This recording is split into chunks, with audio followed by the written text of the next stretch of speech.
Assalamu alaikum wa rahmatullahi wa barakatuh, and good morning everyone. Now, to put the matter in perspective of what's going on in Palestine and the occupiers Israel, I've seen a post this morning from Lowkey, just a 10-minute summary of the whole conflict, and to put everything in the correct understanding, because the mainstream media seems to be brain trashing everyone. It's taking one side and it's discriminating against Palestinians, Arabs, Muslims, Christians. Anyone else that's a non-Israeli citizen is considered to be subhuman according to the mainstream media. So we're gonna keep this short, inshallah, God willing, and I believe that Lowkey puts it in a very good summary, and I hope you enjoy. So let me just adjust my screen so you can get a better view. Okay, so we'll watch this together, inshallah. I'm going to start now. To say Israel has the right to self-defense is like saying Captain Cook, when he planted the British flag in the Aboriginal nations of what would later become Australia, was somehow self-defense of Britain. We are not living in a situation where Israel can be defined as defending itself. It controls what goes in and comes out of Gaza. It controls the electricity in Gaza. It controls the seas of Gaza. It controls the skies of Gaza. This is not about self-defense, and it never was. You are gaslighting the entire world, and we have had enough. This is not a battle between two equal sides. This is colonialism, settler colonialism in full effect. When you look at a place like Gaza, you are talking about 14 years of some of the most comprehensive sanctions that have ever existed in human history. When you look at the difference between a nuclear-armed, technologically advanced army armed by all of the great powers to people where somehow they find a way to resist their situation, there is zero parity in this context. So who are these combatants that Israel needs to defend itself from? A disabled man with his pregnant wife and their 3-year-old child in a Shateh refugee camp. 7 children were killed with their mothers by an Israeli airstrike. 11 of the children that were killed were already receiving treatment for traumas that they had suffered in the wars of 2008, 2009, and 2014. You see all of the kids around me? They're just kids. Why wouldn't you just send a missile to them and kill them? It's not fair. The right of children to live is what we are talking about here. The right of children to live. They've bombed the Palestinian Children Relief Fund's offices, cafes, bookshops, media towers, schools, but also health facilities. 22 separate health facilities have been significantly damaged, including the only COVID lab in Gaza. Several doctors killed in their homes, doctors who were working on treating an already battered population in the middle of a pandemic. It's clear that there is no parity of arms, but even if there wasn't, there's no parity of power. One side is the occupier, the other side is the occupied. It's a key understanding at the United Nations that decolonization is a positive thing. How is it possible that we seem to be more concerned about defending the right of a colonial, settler, ethnic cleansing entity to continue business as usual, which is besieging and ethnic cleansing, than we are bothered by the fact that colonialism still exists in 2021. The way that my people are settling Judah and Samaria is unfortunately coming at the expense of the Palestinian people. When you look at figures like Theodor Herzl, credited as the founder of the Zionist movement, their conception was very much a colonial project in the mirror image of European colonialism. There are 440 Israeli colonies in the West Bank, housing over 500,000 illegal settlers who are armed and have control over 80% of the water in the West Bank. Those settlements are deemed illegal by UN Resolution 2334. Who funds those settlements and where does the money come from? Well, Roman Abramovich, prior to receiving citizenship from Israel, moved $100 million from the British Virgin Islands to Elad, which is hell-bent on ethnically cleansing Sheikh Jarrah and has successfully ethnically cleansed many parts of Jerusalem. Who else funds Elad? The Clermont Family Foundation. It has funded the Center for Security Policy, led by Frank Gaffney, an organization which is also funded by Raytheon and Lockheed Martin. The Center for Security Policy gave the foundational work to Donald Trump for the Muslim ban. The Clermont Family Foundation also funded Middle East Forum, led by former employee of the Israeli Ministry of Defense, Greg Roman. Middle East Forum funded the Free Tommy Robinson campaign, and as a think tank were quoted 13 times by Anders Breivik following his massacre of over 70 people in Norway. Another organization that funds Elad is the Hertog Foundation. They also funded the David Horowitz Freedom Center, which employed both Katie Hopkins, big round of applause for Israel. Yes, come on Israel. And Tommy Robinson. Palestine. Why would you support Palestine?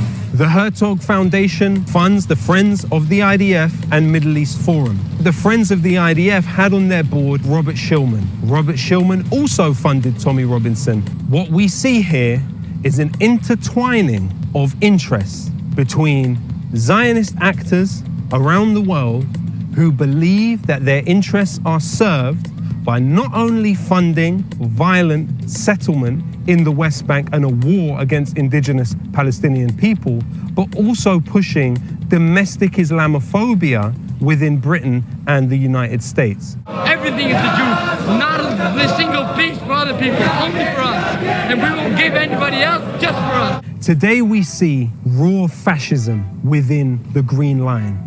There is over 50 different laws within the state of Israel that enshrine inequality between Palestinian citizens of Israel and Jewish Israelis. We see Palestinians being lynched, but what could have more adequately articulated the inhumanity and the racism than seeing young Zionist men in Jerusalem dancing and celebrating while seeing a fire stemming from the courtyard of Al-Aqsa Mosque.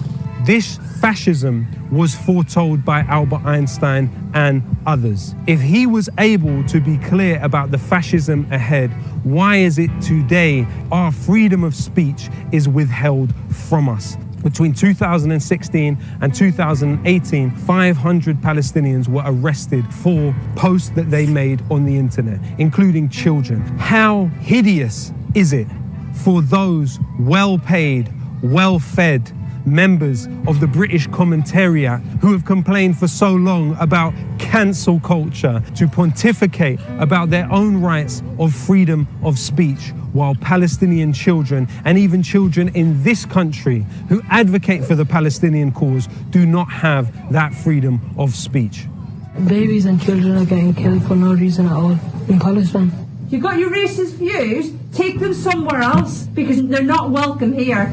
You have a sophisticated campaign to depict the victim as the aggressor and the aggressor as the victim. The Zionist project has necessitated a level of censorship, not only in Britain, but in Palestine and in other places around the world. Over 250 Jewish employees of Google have come out and called for anti-Zionist speech to be protected. This is where the change will come from, not the managerial classes, not the billionaire classes. The change will come from the workers. It will come from the dock workers in Naples who have refused to put those weapons onto ships. It will come from fire brigade workers refusing to take down Palestinian activists, shutting down Elbit systems. It will come from us heeding the call of Palestinian civil society, a unified Palestine that says we will go on strike, we will be ungovernable, so we must too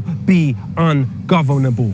We exist at a time over the last 5 years where the elite narrative has been permanently discredited. Whether it is through the Black Lives Matter mobilizations, the Extinction Rebellion mobilizations, we are seeing a clear gap between those that decide policy and decide news and the representation of that policy and those that are affected by that policy. We must link together all of these things, as Black Lives Matter bravely did, standing with the Palestinians. It is that type of solidarity which we must build across the world. People are naturally empathetic, and when they see the spectacular forms of violence that have been displayed over the last few days, it is expected that they would respond the ways they have.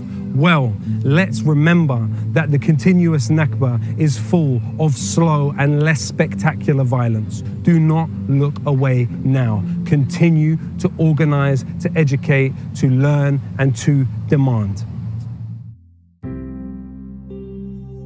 We can't expect from the mainstream media real, serious coverage that is free from the manipulation of powerful actors. That's why we want you. Okay, I hope you've enjoyed that short clip from Lowkey and Double Down News. So yeah, definitely go to their social network pages and support them if you can. They do great work in exposing the facts, and you know, it's a different narrative than the mainstream media that they seem to brain trash you with nonsense and false information, fake news. And it's also important to look at the alternatives, listen to all the facts before making an informed decision. It's very unfortunate when I look into the news and I see what's going on in politics in the UK or elsewhere in the Western world and also in the Middle East. They are very one-sided, they're very biased towards the reality of what's actually going on. They hide the truth from the populace, and they only show that Israel is the victim, when in reality Israel never existed. Over 50 years now, 75 years since their existence, since their creation out of a fascist occult that promotes racism, white supremacists, and all these other cults like the Ku Klux Klan and other organizations that promote hatred against other races and discriminate against other genders and so on. They are inspired by them, and you probably heard the clip as well of them chanting racist, and they're celebrating death to others, and they look at themselves as a superior race. Everyone else is subhuman. When in reality, we're all one family. We all originated from Adam, so we're all brothers and sisters, irrespective of our race, irrespective if you're a Jew or an Arab or an African, Chinese, Indian. It doesn't matter where you're from, because we're all related. We're all one family. We all belong to the human race, equal. God is not racist to discriminate against your gender or your creed or your ethnicity. He provides for everyone. So even those who disbelieve in God, God still says that he will give them water, he will give them sustenance. That freedom of choice, Allah's given it to you already. So you can choose to accept the existence of God and worship him and submit your will to the Creator, the one true Creator, or you can reject. And your judgment is with the Creator. He was the one that's going to judge you at the end. He will then decide whether to admit you into heaven or hell. You know, whether he will punish you or not. It's his decision. No one can be the judge. But all human life is sacred. We should respect one another. We should refrain from any forms of violence. But when you're under occupation, when you're under an invasion, when you're under oppression, You have to stand up. That's what's being a man. That's what you have to fend for your right. What's the purpose of life without freedom? You know, what's the point in just living and you're a prisoner?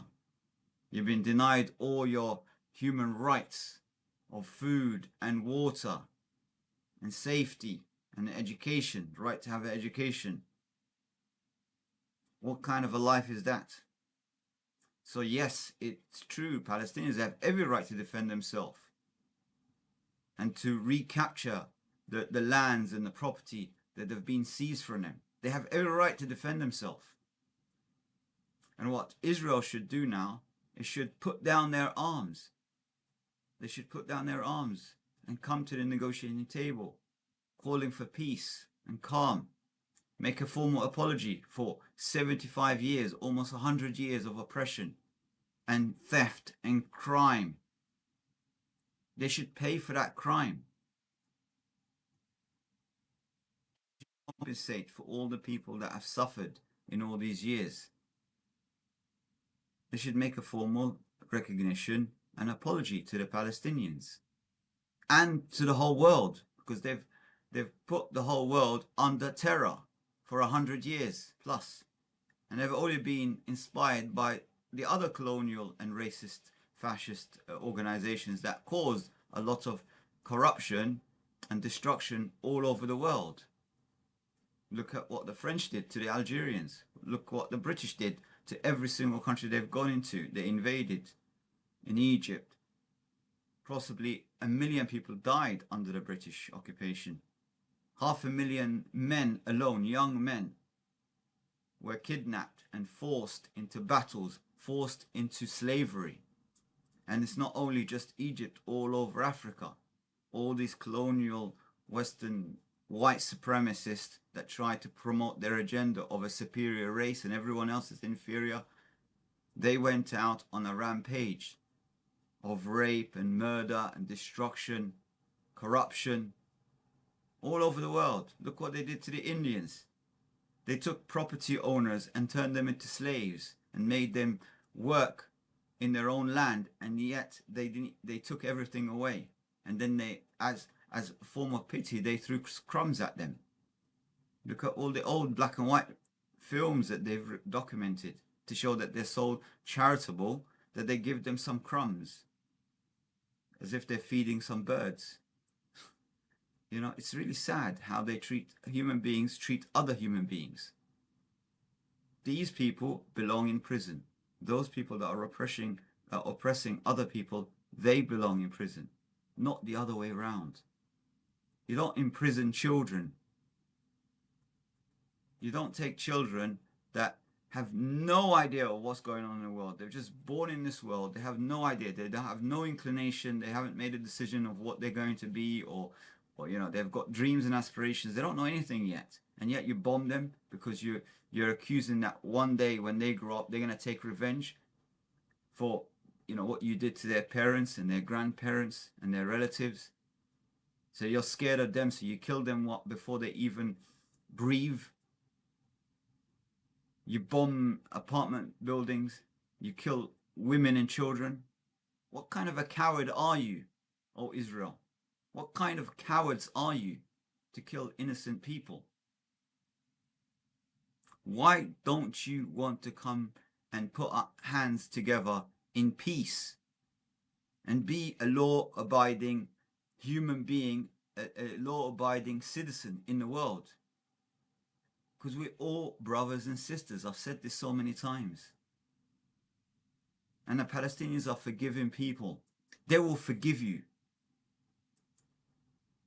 They will forgive the person that says to them, look, I made a mistake. I'm sorry. I have nothing to do with what my father did and my grandfather and my great-great-grandfather did.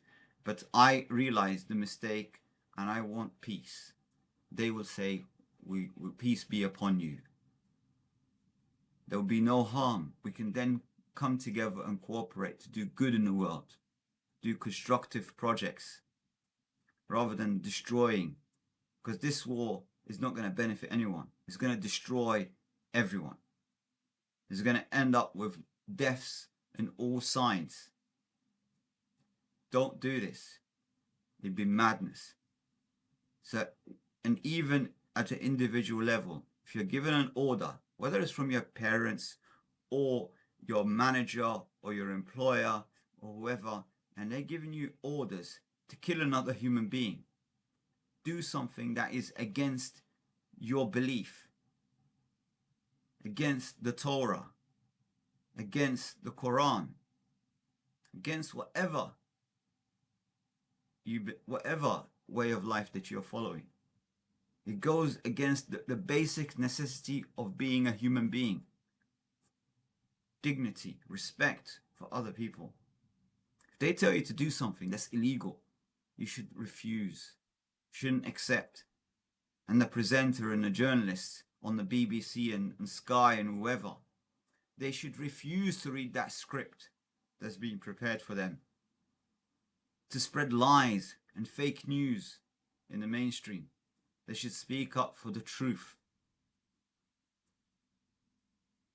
And the Labour Party, you should not bow down to this nonsense that is said that you're anti-Semitic. There's nothing anti-Semitic. That means you're against the Arabs, because Arabs are a Semitic group. We are all Semitics, Semitic group. So you speaking up against a cult, a criminal group, such as Zionism, which is inspired by fascism and Nazism and the Ku Klux Klan and white supremacists and racism. You speaking up, you've taken the wrong side. It's very clear. You should speak up for human rights, human respect, human dignity, the right for everyone to live and have freedom. And if anyone done a crime, yes, they pay for that crime. If anyone committed murder, they pay for the crime. You don't just, label everyone. Just because you are black, you must be a criminal. Just because you're an Arab, you must be a terrorist. Just because you're a Muslim, you must be a terrorist. When terrorism does not have any place in Islam. And if you put everything in its, base and level, you would realize that the amounts of terror kind of activity or things that are recognized as a terror activity is so minuscule. It's unacceptable, of course, but it's so minuscule in comparison to other forms of terrors caused by people that claim to be belonging to Christianity or Buddhism or non-believers, atheist terrorism. If you put all this in perspective, or political kind of terrorism, nothing to do with a religion, put that in perspective, it's kind of like a speck in front of a mountain of other forms of terrorism that's caused by the British when they were on a rampage colonizing other countries.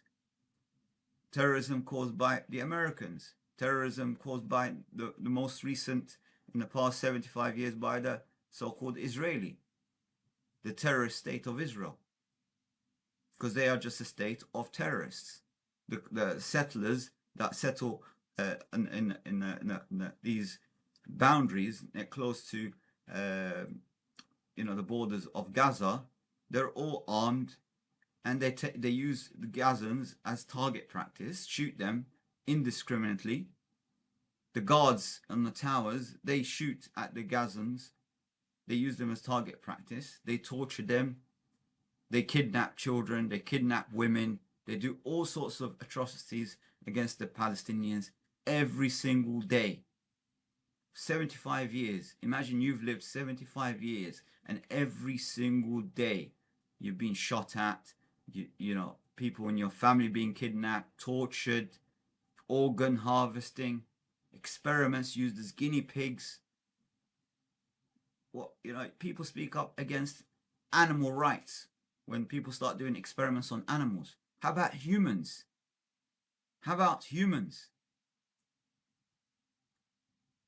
Where's the human rights? So we should stand up for truth and justice and freedom, respect for everyone. don't want to keep this long because I've got a long day ahead of me. But I hope the world can wake up to the facts. Stop this BS stuff going on in the mainstream media and the newspapers that I read every day and all that nonsense. This total garbage is going out there.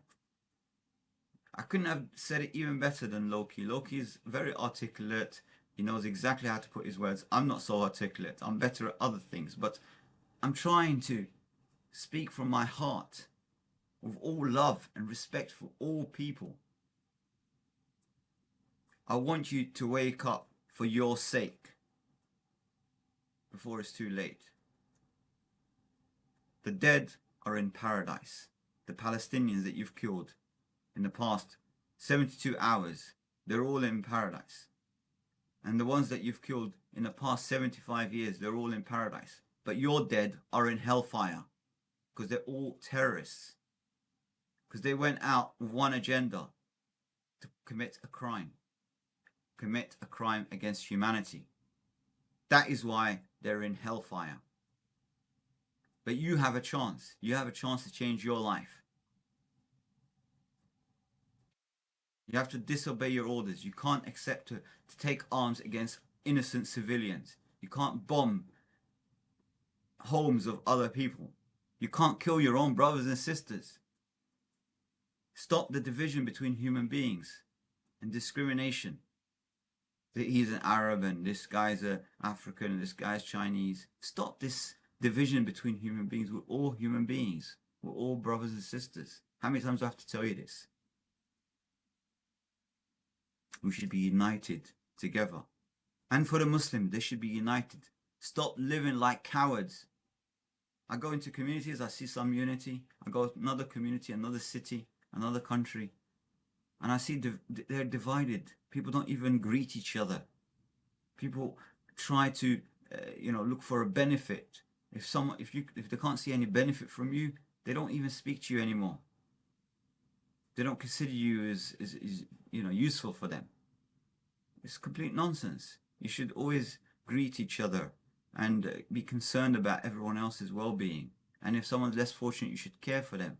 Not ignore them, because they're not going to help you move up in your materialistic goals or benefit you in some way. You shouldn't be like that.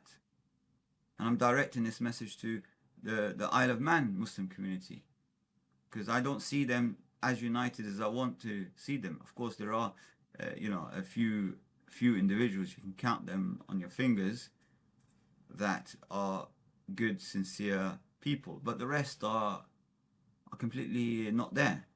They don't support each other, they don't unite, they live in fear, they live underground, basically, in hiding. They don't show the beauty of Islam. So we need to do that. We need to tell the world the beauty of Islam, what Islam, preaches here. Peace. The whole meaning of the word Islam is peace. Peace and total submission to the will of God. And God created us all equal. And the only way that someone could be far superior than the other is through his action. How much he is serving, how much is he contributing, how much of a giver is he? If someone's giving more of his time for the sake of God and helping others and serving others, benefiting the community, he's raised up in ranks in this world and the next. The more humble he becomes, the more he reaches out for the people that are less fortunate. That's how he raises up. Not by financial status or anything else. It's what he's contributing, what he's putting forward. That is the only way that he can raise up in ranks.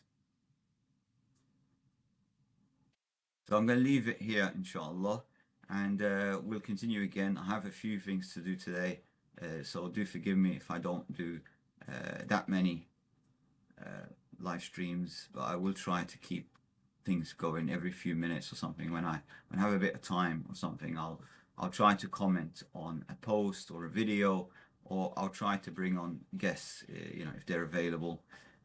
So yeah, that's the thing. And I still have something to do with also with Tamkin Riaz. I'm just hoping to get him on at some point, and then we can talk about our weight loss health transformation challenge. So bear with me on that. Tamkin is becoming very difficult to get hold of now, and I want to keep him motivated, make sure that he's still going for the challenge and he's still on track to get to 80 kilograms, inshallah. I'm closer to 80 now. I'm about 81, so I've got about 1 kilo, maybe slightly more, because the weight goes up and down. So I'm aiming to drop below 2 kilos in that, inshallah. But I'll just keep you posted on another live stream, inshallah. Okay, assalamu alaikum for now. Take care. Bye bye.